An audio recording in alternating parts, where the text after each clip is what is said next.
There we Spinning. go. We're live. All right. Hello, everyone. Good to see you today.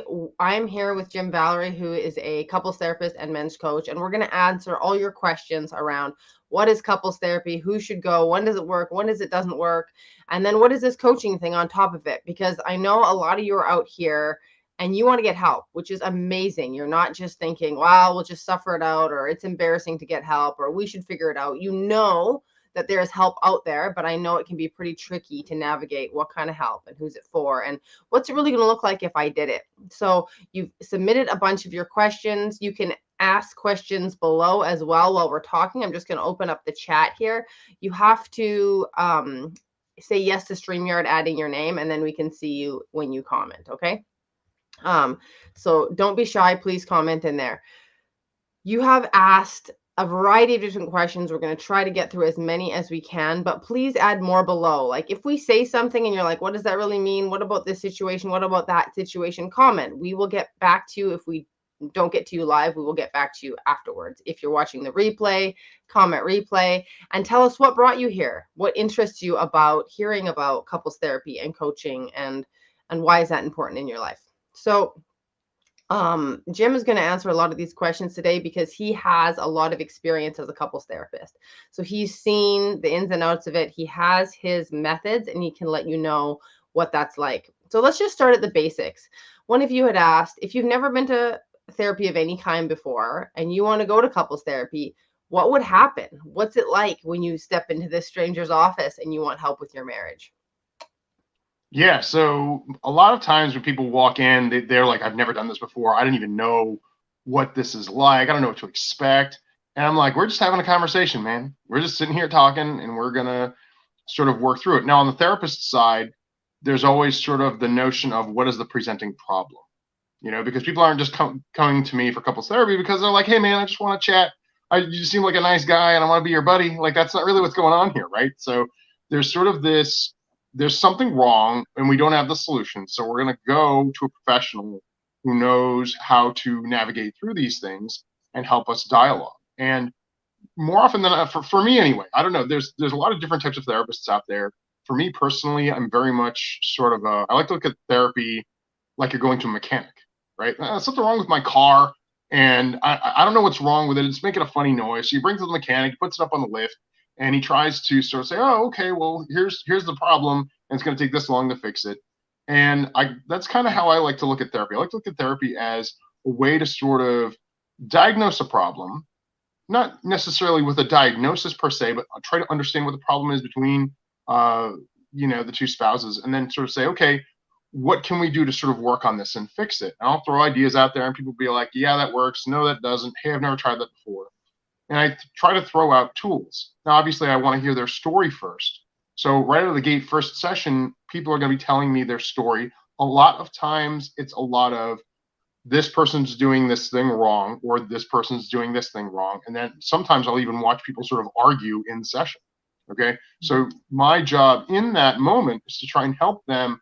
Whoa, whoa, whoa. Hey, let's calm down. Let's try and talk about these problems in a way that isn't sort of emotionally fueled. Let's try to sort of take a look at what is the problem that you're dealing with collectively between the two of you. You're not communicating at the very least, for the most part. And most problems boil right down to communication. Okay, so if people aren't communicating well, they're not doing a lot of other things well. So I try to sort of say, how are you communicating? Do you communicate well? If they say to me, yes, it's like, okay, great, you've got good communication, then then we can work on this other stuff if your communication's well. But a lot of times they'll say they have good communication, and then I start talking to them, and there's certain things they don't have good communication about. So ultimately, in a nutshell, well, short story long here, is that what to expect in couples therapy, at least from my perspective. And hopefully, if you're looking for a couples therapist, I would encourage you to find somebody who is willing to hear both sides. It shouldn't be one person coming in and complaining about the other person. I know there's an urge to do that, but make sure that there's enough time for both sides to share where they're coming from, even if where they're coming from hurts, even if where they're coming from is something you disagree with. It's important for there to be this understanding that both sides can kind of talk about this, because with men, they don't, number one, they don't want to go to couples therapy because they feel like they're going to get ganged up on, and a lot of times they are, and so they're like, see. That was the reason why I didn't want to go to couples therapy. And then if they do feel like they're ganged up on, it's like, well, I'm not heard, and I don't like, I'm being told by one or more people that what I'm saying or what I'm feeling is invalid. So ultimately, what to expect, find somebody who, you shop around, try and find somebody who, you and your spouse both feel like, yeah, you know what, we both can talk to this person. Don't shop around and be like, well, we didn't find somebody and that's the reason why we're not going in. All right, try and find the best candidate. Nobody's perfect, but find somebody who's going to help you sort of look at your problem collectively and not pick sides. Yeah, I really like that. I think you're right that often the person who is trying to make the other person go to therapy feels like they're wrong, and I'm going to get the therapist to agree with me, right, Yeah, about how they're totally. wrong, which is a human impulse, but totally unproductive when you're trying to solve something. So, to that, if there's, let's say in my case, a woman who wants to go to couples therapy and her husband doesn't want to go, but she gets him to go, how effective can the therapy be if you have a resistant party joining in? Um, at the very least, if the therapist is trying to connect with that person and just kind of say, hey, you know what, like I understand this isn't your favorite thing. This is a non-preferred activity for you, but you know, like, can we all at least agree that things are not well here? That there's something that Mhm. needs fixing?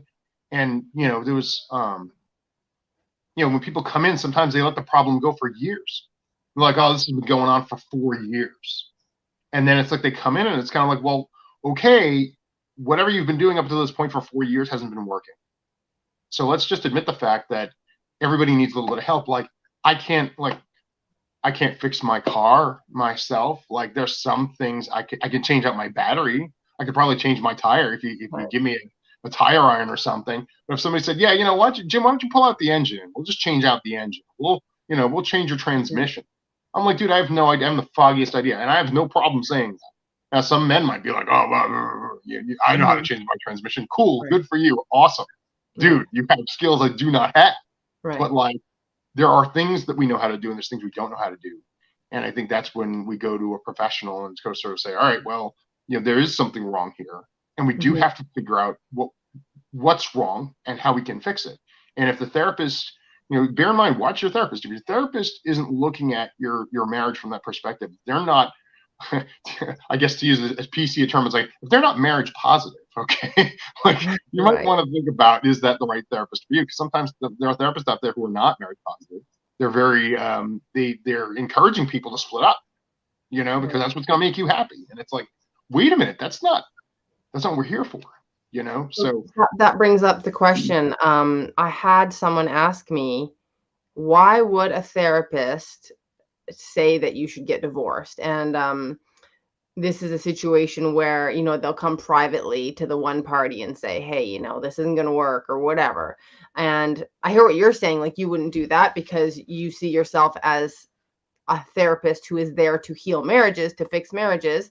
But clearly, all therapists are quite different. All coaches are quite different. And this is something we want to really bring up. That's why you need to shop around. You need to understand that person's values, their perspective, their goals, everything, because sometimes there's this view of therapy that it's just about one person feeling good, right? Therapy or coaching or any of it. Like, if one person feels better, then we did our job, right? But that's right. only one perspective. And if you hold the perspective of, I'm here so that my marriage can heal and feel good, you got to make sure that's their end goal. So I know this isn't what you would do, Jim, but why do you think certain kind of therapist would come to someone privately and say, hey, look, this is not going to happen. You should get a divorce?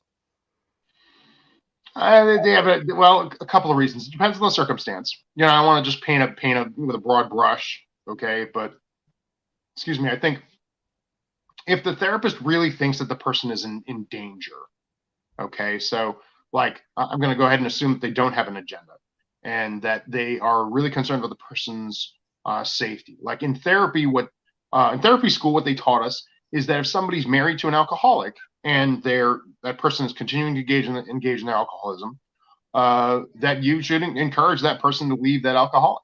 That was in therapy school. It's what they taught me in grad school. Mm-hmm. So there are situations where people are unwilling to change. So I can see a therapist kind of going to someone and be like, "Hey, you know what? This person's not going to change. They're not going to improve. So you have to decide if you want to stick around." But even then, they would say, "You should leave this person because this person's being abusive in some way." So I could see, like, let's assume they're coming at this from with good intention, that they have, the client's best interest to heart, and they're kind of like, like, I know, like, this person's been physically abusive, they're habitually cheating, they're not getting any better, for your own safety and your own sort of mental health, this would be a good. So I could see in circumstances like that where that would be a thing where Mhm. they could say, you know what, it's time to go. If that's not what they're thinking, and they're just like, they have like a political agenda or something, and they just don't like marriages, because I've seen that too. I've seen people who just like, if your man isn't doing everything you tell him to do, then you need to leave. If you don't have complete control, and they're you know guys too. I mean, it's like, oh, if your woman's not doing this, that, or the other thing, then you should bail. And it's like, wait a second, like, really? That's where we're at? We're just looking for instant gratification, and that's the story? No, no, no. So it could be one of two reasons why a therapist would tell somebody that reason. It's either they're really concerned about their safety, Yeah. or they have this sort of agenda where they're like, hey, you know what? Like, you could do better.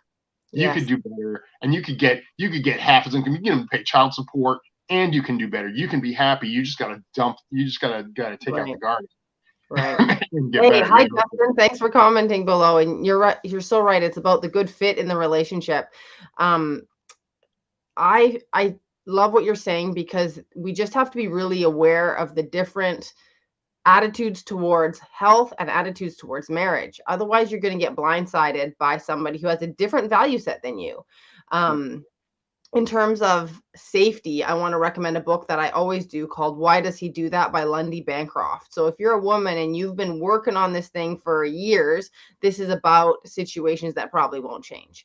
And that is the only time where I say to clients, look, I've seen this particular dynamic. It's a very predictable, repetitive cycle where one partner is doing a lot of the emotional damage and lying and gaslighting, all that stuff.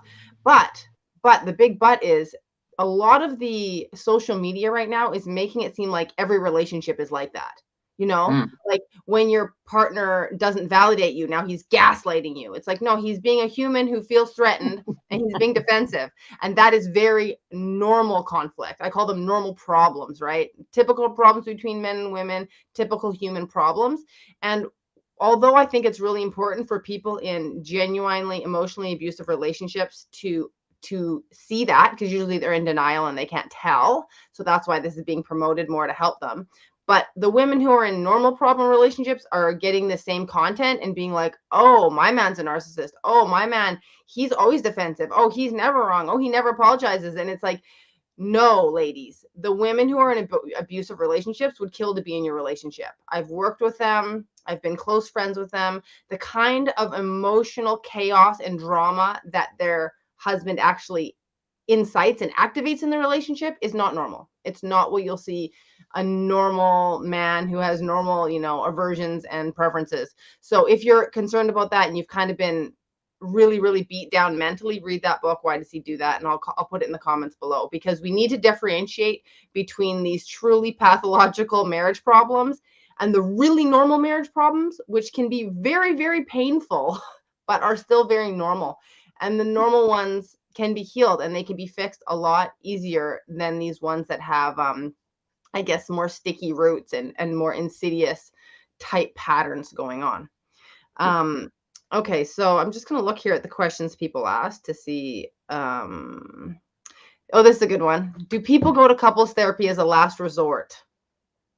Yes, many of them do. Many people sort of, it's like their Hail Mary. So in those situations, you have a couple of different dynamics. So a lot of times people kind of know they need to go to couples therapy, but they're like, we'll read some books together, or we'll do this or whatever. And they try a bunch of different things, and then um, they don't achieve the goal that they're looking out for. So sometimes they'll go and be like, okay, we've got to go to couples therapy. And they look at that as sort of a last resort to save their marriage and their relationship, because they're just not sure how they're going to do it. It's like they're both invested. They both want to, but they're just not really sure. And there's another sort of group of people who um, go to couples therapy as a last resort, but they don't really believe that the relationship can be fixed. And I've seen that too. I've seen people sort of come in like, well, it's almost like they're checking the box. like, okay, this is the last step before we file papers. And and that's kind of a discouraging dynamic, but I've also seen people kind of pull from the brink of that because they had a mindset that said, oh, my marriage is unfixable. And then they come into my office and I'm like, well, wait a second. Like, are you sure? You're here.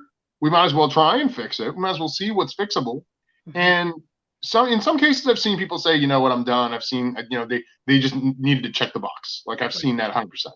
But I've also seen people who really had no faith in their marriage changing and work with them a few sessions, and then something clicks. Something just clicks, and all of a sudden they're like, their communication changes. And all of a sudden they're like, it dawns on them that wait a second, this can actually be good. Like we can actually make this work. And so then they're like super motivated because then it's like, wait, this can happen. So it's really cool to see that. So yes, people do that. No, I wouldn't recommend it. Start talking about problems early. I have this saying. It'll probably be carved on my tombstone. Problems go well with pancakes, and I really feel like people, if they just went out to breakfast, or like this is what my wife and I did. We started going out to breakfast Saturday mornings, and we would go and sit down. And we would talk about problems. We're just intentional about talking about them because people are not intentional about talking about problems. They want to avoid problems. They want nothing to do with problems. All right. Mhm. And that's part of the problem in most relationships is that people just kind of what they want the status quo. They want to go to their job and come home and have a nice relationship, and they don't want to deal with any problems. But problems are like sort of intuitive Right. or part of Yes. being married. You can't avoid them. Yes. Yes, they really are, and it gets to the point where it's how you deal with the problems that determines the quality of your relationship, because everybody is great and smooth sailing, like, you got together, you fell in love, you liked this person, you thought they were cool, but now it's the problems that are being avoided and swept under the rug that are bringing you down because you don't know how to address them, you don't know how to navigate them, you don't know how to communicate about them. Justin put another great comment here, he says, "How do we break the stigma around getting help?" So people see working with a Mm, good coach or counselor as a courageous act. I love that because every single woman who's come to me has gotten way outside her comfort zone. She's gone, I need help and I'm going to find it wherever I find it. And if this woman on the internet, if I resonate with her and she has healed her own marriage and got something that I want, I'm going to go talk to her. And I think that we don't spend enough time celebrating people who get help. People who yeah. get help are cycle breakers. There might have been divorces all in their family or miserable marriages all in their family, and they just put up with that because that's how it always has been. And they're going, no, I'm not going to have a miserable marriage. I don't want my kids to grow up in a miserable marriage. Like, it stops with me. And it just takes so much courage and integrity to keep fighting past that point. Like, what you were saying about, people don't want problems and like, let's do it over pancakes. It's when you have a great marriage, and I'm sure you'll attest to this, you need to continually face your fears. You got to Yeah, face your fears over and that's over right. and over again. You've got to say, this might be an uncomfortable conversation. I'm going to have it. Ooh, this person might have some feedback that I don't feel great about. I'm going to listen, like, yeah, you have to continually face your fears. So, truly, the character trait you need for lifelong love is courage. Like, you've got to Yeah, keep, absolutely. keep Absolutely. patient. Like I've been married 20 years myself, and I got to tell you, like, it wasn't always easy. We started talking about problems when we realized we couldn't talk about money without arguing with each other, without yelling. And it was bad. It got really bad. And I just didn't want to hear it, didn't want to talk about it. And it just sort of helped us sort of realize, oh, okay, like we did have to go to couples therapy because my wife at one point felt like, oh, okay, like our communication was so bad, like she thought I was kind of checked out. And I was like, whoa, that's not even close Right. to where I Right. was, but our communication was so bad, okay, that we needed somebody to kind of, ref that a little bit and kind of help us have, uh, a dialogue about where we were coming from. And so we got through that and communication got better. So yeah, absolutely. I think that people should be celebrated if they do go through that. But the hard part about it is that it's kind of like this, it's like this dirty secret that we're going to count. We don't want anybody to know that we're going to counseling. We don't want anybody to know that we have problems. We've got to keep up with everybody who's in our neighborhood. Everybody needs to know that we're doing great, Yeah. and nobody, you know what I mean? And the problem with that is like people know. Okay, like don't stop pretending people don't know. Okay, people know if you're going through stuff. People observe it. People see it. People see the distance between the two of you. Mhm. They see the conflict. If there's those things happen. Like the families see it. So like, just own the fact that like it's okay to look for help with problems. Like, it's like any other profession. It's like any other field. If you, Right. want someone to, fix your house, like you get a contractor. If you want someone to, Mhm. Mhm. whatever, if you wanted someone to do landscaping, like I would be terrible at landscaping. Okay. Right. If I want someone to like make my yard look amazing, like that would be somebody else's job because I don't know how to do that. I would pay somebody to go and like fix my yard and make it look good if I wanted that. Okay. But you see what I'm saying? Like everybody who has a problem of some kind, they're looking to somebody to help them with that problem. And there's nothing wrong with that. Like we have to just kind of just the sooner, what was it, AA? Like, Right. the first step is admitting you have a problem. Yes. Congratulations. The first step is admitting you have a problem. And that's a good thing. It's okay to Yeah. admit that. It's courage. I admit that my marriage is falling apart and has become unmanageable. Right? Yeah. I mean, the Yeah. 12 steps, I love the 12 steps. That is one of the most brilliant programs there is out there. Um, I want to drill into this a little bit deeper because it's a really good point. If people have a problem with their house, they're not ashamed of getting help. If people have a problem with their car, they're not like, oh, my car shouldn't have problems. My car should be perfect. But we are sold this idea, and I think this is so heartbreaking, especially for women who have bought into the romanticism of marriage more than men, is that if there's problems, we married the wrong person. Now Yes. that's really embarrassing. If you really think you married the wrong person, now you're an idiot, or is he an idiot, or what was I doing? I've made this horrific mistake with the most important decision in my life. People who've been divorced know how that feels, right? When you actually have to undo something that you put together. But in marriage, when you have problems, it doesn't mean you picked the wrong person necessarily. It means you're human and he's human, because humans are different and they don't know how to fit for a whole lifetime with conflict and kids. Like it's actually unbelievable to me that we should think there would not be problems in this type of intimate relationship, which is so all encompassing in your life. I mean, here's a good example. You have problems with yourself. In Yeah. your relationship with yourself, you're like, why do you keep doing that? Why don't you learn? Hey, why do you It's have so that funny. habit that you never stop? Like, get a grip. You have these conflict and tensions with your own self, who you know deeply and hopefully have compassion for. And then this other person you have to live with and cooperate with, raise children with, pay a mortgage with. You have to work through those differences. It's not going to be effortless. And it's funny, I actually went on the hunt for movies that actually encompass that period of a relationship, because there's very, very few. Oh, yeah. They're the beginning and sometimes they're the end, when people divorce or when they're happily married in their 90. Even it was funny, I watched The Notebook. The Notebook completely omits the whole raising children phase of life because I it's a forgot rom about that. You're right. and Oh, that part is not sexy. It's not the sexy part. But the good news and what I like to share is it can be sexy and romantic and yes. intimate. It's just we have no models for that. So we No. can't picture, how am I going to stay connected to my spouse where we're both hustling to keep this life moving? How am I going to be relaxed and sensual and feel like a woman when I'm exhausted and I'm running off my feet all the time? How am I going to trust my partner? How is he going to trust me when, we're stressed? And as you know, and as I've experienced, there's something extremely sweet about that. When Mm. you do bond during that season, you're like, wow, this person has been to hell and back with me.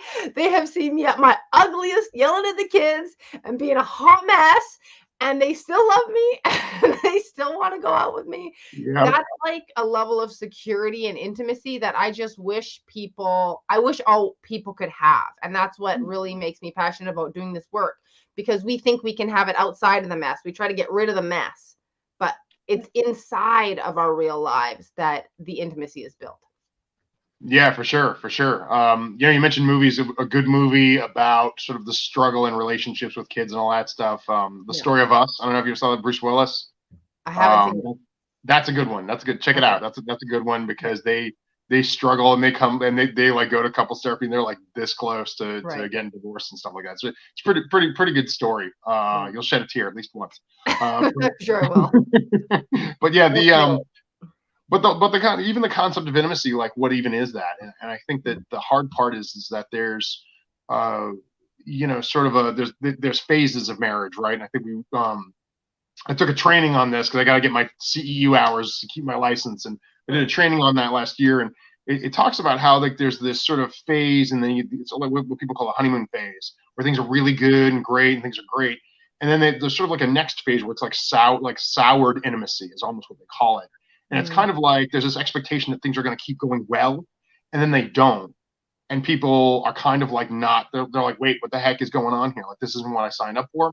And so they will end up, that's usually when people come to therapies, when they hit this soured intimacy point where things were good and then something happened, like whether it's kids or careers or whatever. Usually kids, usually like right around, people start having kids, they start Yeah. to lose that, because it's like there's only so much, like if there's only so much I can put in this mug. Okay. Right. And so uh if my relationship fills up that mug, and then, or let's say it's my relationship and my job fill up that mug, and then I add more for kids, now I don't have enough. So now something's got to give, something's got to be removed. Can't be my job because I got to keep earning. So my relationship has to take a little bit of a toll, so that I Mm-hmm. can have a little bit of space for children. And so that's where Mm-hmm. people kind of run into some difficulty, is that Right. soured sort of area. And so that's when people come in to Mm-hmm. therapy and try and work on that stuff. But yeah, it's 100% not that people chose the wrong person. And I really kind of that kind of mindset really drives me nuts, because it's like, okay, so you're, historically speaking, like as far as statistics, or I should say statistically speaking, you're if you get a divorce, the next marriage you get into is probably going to be divorced too, and so on and so on. There are people in like their third marriages, and I'm not saying that people can't survive, but the odds stack against you the more marriages you have. Mm-hmm. Okay, because it almost develops like, okay, well, if this doesn't work out, then I can just leave. If this doesn't work out, I can just leave. And so you develop this sort of almost like a mindset that, this person isn't working out, so I'm going to go, and I'm not going to work on the problem. Well, the problem with that is that you're not working through the problem enough to try and figure out where your problems are. Right. And it might be the type of person that you're attracted to has that kind of problem. So now, like, you leave this person and you go to this other person you're attracted to, and they've got the same set of problems. You're like, oh my gosh, I can't believe I ended up with the same kind of person. So you Yeah. dump that person, and Yeah. it's just like, whoa. So rather than kind of go and look at other people as the reason why the marriage isn't working out, like, look within. And every time I do couples work with people, first session, I'm like, look within yourself, ask yourself, where am I screwing up? Where am I blowing it? And then I go a step further, and I have them, I encourage them to ask their spouse for forgiveness for that thing that they're doing that's screwing it up. Mm-hmm. It's heavy, but it's Mm-hmm. something that is that's effective, and Right. it works really Right. well. I want to add to that because I want to talk a little bit about, okay, so you got couples therapy. I think people kind of get it.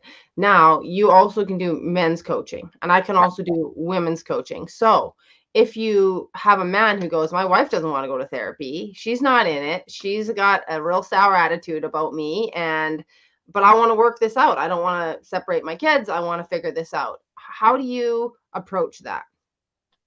So for me, I would kind of say, okay, so you're identifying there's a problem in the marriage somewhere, but you're Hmm. not sure where, and so you want to go to couples counseling. She doesn't want to go. So then, typically, what I will say to people is the only person we can work on between the two of us is you. Okay, so odds are decent. Like, there's something there that she's not crazy about with you. And often, what I'll say with people is like, if you have 80% of what you want, 20% of what you don't want in your spouse, you're pretty much good to go. You can have a successful relationship Right. for the most part. When you're at like 60-40, you're running into some problems. But Yeah. generally speaking, if you've got like 80% of what you want, and that's everybody kind of, there's always something about this stuff about my wife that I'm not crazy about. This stuff about me she's not crazy about. Just the way it is. Just the way it always will be. Mhm. And so it's the kind of thing where it's like, all right, there's a problem here. There's something going on. So like, let's work within yourself. Let's say, okay, where are you blowing it? Where are you screwing up? Where are you negatively impacting the relationship? And just really dig deep, like really think, really like sort of go through your history. When did things start going wrong? And what was your part in that? Not because I think men are the problem, okay? Because that's not, let's dispel with that notion. It's more along the lines of every person contributes negatively to their relationship in some way if it's not going well, and so as a result, we have to look within and say, all right, am I doing everything I can? One of the big things that I hit home to a couple recently that really kind of turned them around was, are you practicing kindness? Are you being kind? Like, let's just start there. Are you being Yeah. nice to this person? Because if you're ignoring them, or Right. you're mean to them or gruff with them, like they're going to kind of be like, okay, well, you're mean. I'm not going to engage with you because you're somebody who's mean. I'm not going to engage with you because you're unapproachable. Okay, so when you practice kindness, when you engage in that, it's like, oh, this person's being nice to me. That's pretty cool. And kindness is reciprocal. People want to be kind to people who are kind to them. It's just the way it goes. So And that would be where I'd isn't start. it interesting that we treat strangers better than our spouses? Like we would never go out with the attitude problem to strangers that we Oh, do yeah. to our spouse, where when we I roll and we talk down or we're short or we don't say please and thank you. And it's like Mm-hmm. if we just and I feel like so much of this is like a discipline that for me, because I transformed my marriage by working on me because I was the woman whose man didn't want to go to couples therapy. So I was like, all right, I'm figuring this out. And it was a real what I see it now is I grew up. I grew up. I was in an entitled stance of my husband's not doing what I like. And so I am pissed and I'm going to be pissy all the time because he's still not doing what I like. And so I'm like mad. I'm like protesting like a child, right? And I didn't realize this until I went really deep and went, wow, I'm not taking responsibility that I act in a loving and kind way. I'm not taking responsibility that I be respectful, regardless of whatever I'm receiving here, that I do that stuff. And it's not easy. It's not easy when you're hurting and when you're feeling like other people should figure things out first. And but again, these childhood baggage of no fair, why me? No fair, why Yeah. me? Right? Like, why doesn't someone else do it for me? I don't want to do it. But what I want to encourage the women watching is that it is so empowering to make this transition from the victim mentality of other people are always hurting me. My husband's always hurting me. He's always doing things wrong. He's always causing a problem to what role do I have to play and how can I be a more powerful adult woman in this situation? How can I be kinder? How can I be not just kinder, but how can I stand up for myself in a kind way? Because I think for women, we often do the dichotomy of people pleasing or reactivity. We're either Mm. giving away our power and being super nicey nice in a very repressed way. It's not true kindness. Or we're like, hey, you can't talk to me like that. Hey, you're a jerk. Like being real snappy, right?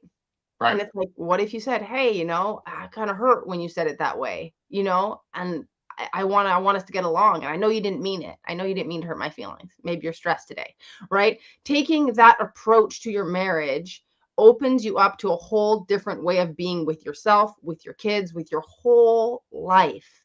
And so similar to what you said when you work with men, when I work with women, it's like, let's go deep into you. How do you want to feel better? How do you want to behave in a marriage? What's your standards for yourself that maybe you're not living up to and don't want to be that person? It's just it develops a type of self-worth and self-confidence that you can't get when you are stuck in blame. And what you Yep. said about it's not all men's fault, um, is that it's nobody's fault. And Right. this is a paradigm that is hard to grab onto when you're hurting, but it's nobody's fault. We don't have to find someone to blame for everything. We want to find a solution. Looking for Right. laying blame, that's for punishment, that's for the courts, that's for an adversarial relationship. When you're on the same team as someone, it's how can we find a solution here? We don't have to find a blame. We don't have to find a culprit and a perpetrator because that's you've probably learned about the drama triangle, victim, perpetrator, and rescuer. We trade spots in this triangle and we never get out of the drama. Right. So I'm just gonna look and see if there's any questions we wanted to have. You can add something if you had something come up for you. Yeah, sure. I mean, even just looking at that concept of fairness, like it's not fair. I'll have men that'll come in, they'll be like, "Oh, it's not fair," and I'll kind of be like, "You know what? Yeah, exactly. It's not fair. You know what? Like men throughout history have had to fight the hordes at the wall and have had to go to war and have had to work the fields and all this stuff, and they're up at dawn, and there are some men out there who still do that. And like, you know what? Like this is the toughest thing you have to deal with, really. So I kind of look at it like this is, yeah, it's not fair, but take on that mantle of being a man and lead. Like go out there and like be tough and do the things you have to do. And like, yeah, you know what? It sucks sometimes, and maybe you let it slip. All right, but don't complain about it. Like, take action, do something about it. men love to talk about, well, I'm a doer. I like to do things. All right, then do, go and do and make things better, and it's like, Right. and don't shy away from the unfairness. Don't shy away from the fact that people rely on you. Like, own that. Like, yeah, okay, yeah, exactly. It's exactly what I'm doing. So when I started doing that, I was like, yeah, and yes, I do have to work all day, and yes, I do have chores, and yes, I do have to take care of my kids, and yes, I do, and so by owning that part of it, it's kind of like, oh, okay, I don't feel so bad about myself because I feel stronger. I feel tough is what it is. I Mhm, feel tough because mhm. I'm tackling all this stuff. I don't have to fight anybody, all right. I don't have to work the fields, but Right. this is part of my charge. Right. I love that. I just want to say hi to Sarah. She's enjoying this and she's going to follow us. Thanks, Sarah. We love it when you weigh in on what's helpful and what we're sharing. We'll definitely give you guys more information at the end of how you can stay in touch with both of us. I'm just trying to think of what the last question, what we should end on. I loved your masculine mindset around like being a tough guy. Like you're facing the fears, you're working hard, you're becoming stronger in your ability to deal with emotional things as well as tangible things, manage your business as well as your home life, and you're giving yourself pride over that.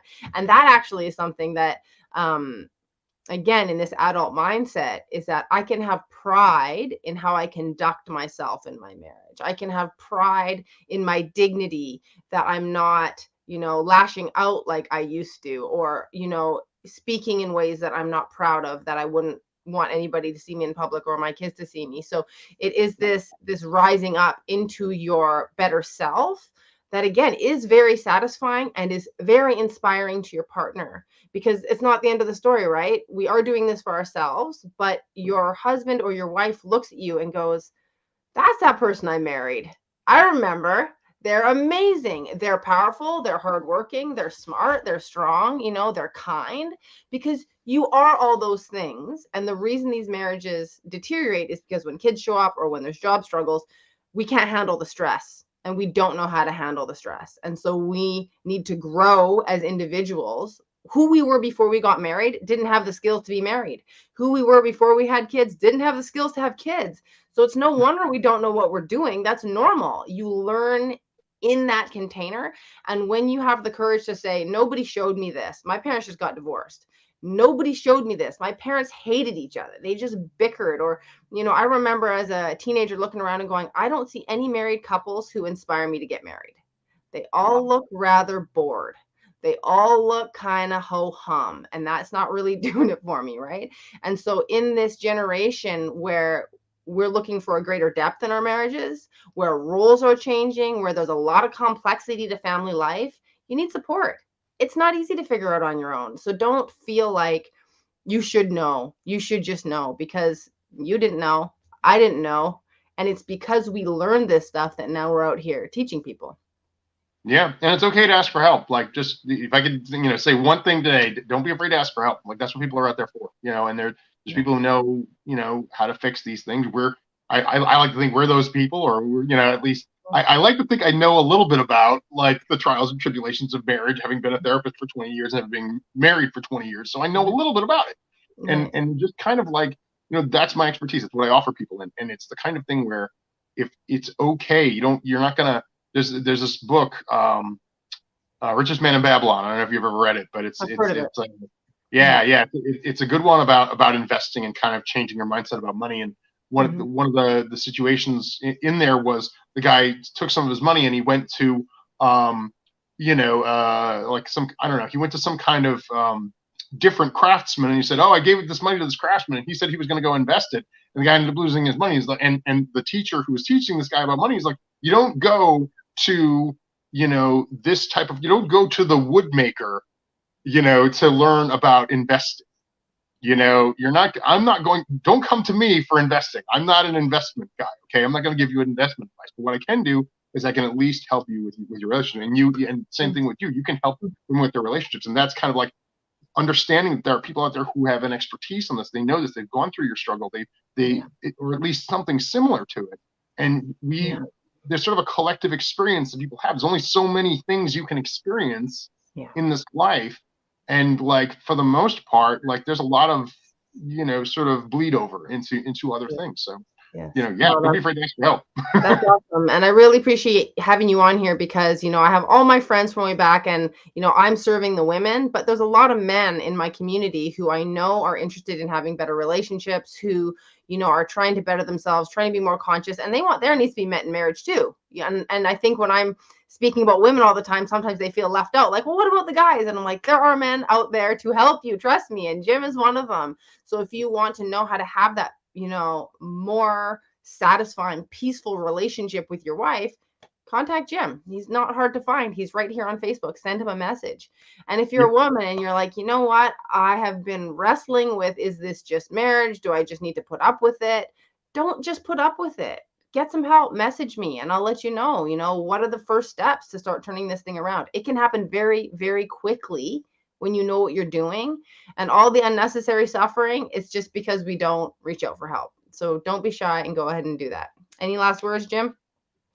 What I would say is like, yeah, shoot me a DM and I'll talk to you for, give you a phone call. We'll chat for free for a little bit. Don't be afraid. Like if that's kind of the threshold, the difficulty, like, I have no problem like taking 15, 20 minutes, half an hour and just chatting with you and hearing your story. I think it's, yes, there's some courage in taking that step, but there's also kind of like, well, what's the story here? No, we'll talk about it and see if this is right. I mean, I can't do therapy across state lines. I'm only licensed in Massachusetts, but that's where the coaching piece comes in. I can help people in other places. But yeah, I would say, definitely kind of reach out to me. I can certainly do that. And I really feel like, if there are, I think as a collaborative piece, I've really enjoyed chatting with you here. I really enjoyed this dialogue because I think it's good for us to have those conversations about what men and women are going through and have that understanding of both sides, because really there's no,